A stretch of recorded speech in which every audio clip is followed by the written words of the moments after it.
Apple says the camera on their iPhone 7 Plus is the best they've ever made on an iPhone. But Google may have just raised the bar, saying their new Pixel phones have the best camera ever made on any smartphone.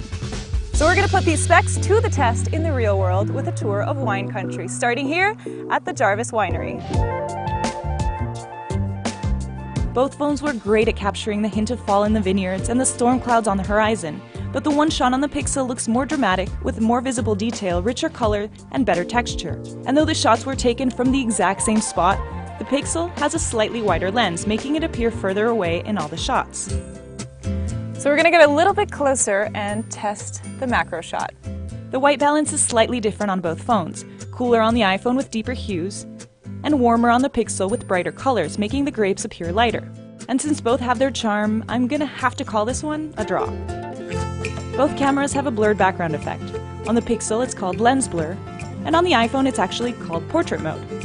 The Pixel takes a bit longer to get it right, and you can see it had a tough time distinguishing between the subject and the background. The iPhone is much better at distinguishing between the two thanks to that dual lens setup. And though the edges still aren't perfect, the overall quality of the portrait is way better than the Pixel.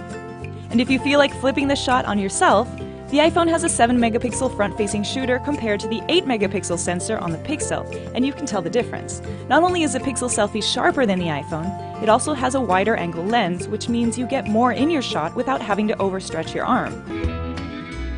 Next, we went to the stables for some action shots of these fast-moving creatures. Capturing the exact same shot while in motion was nearly impossible, but these two were the closest thing. Both were impressive at capturing the horse midair, considering how fast it was going and how much I was fumbling with the phones, but again we see the Pixel has brighter colors and greater details in the clouds both above the horizon and below the horse's hooves. So now let's see how they handle low light inside these caves. Once inside, we mounted the phones on a tripod to get the exact same angle and reduce blur. And while they can both handle low light like pros, the Pixel was able to let in more light with greater contrast, creating that sense of depth in the shot which closely resembles the real thing. Both cameras are a huge leap forward for a smartphone.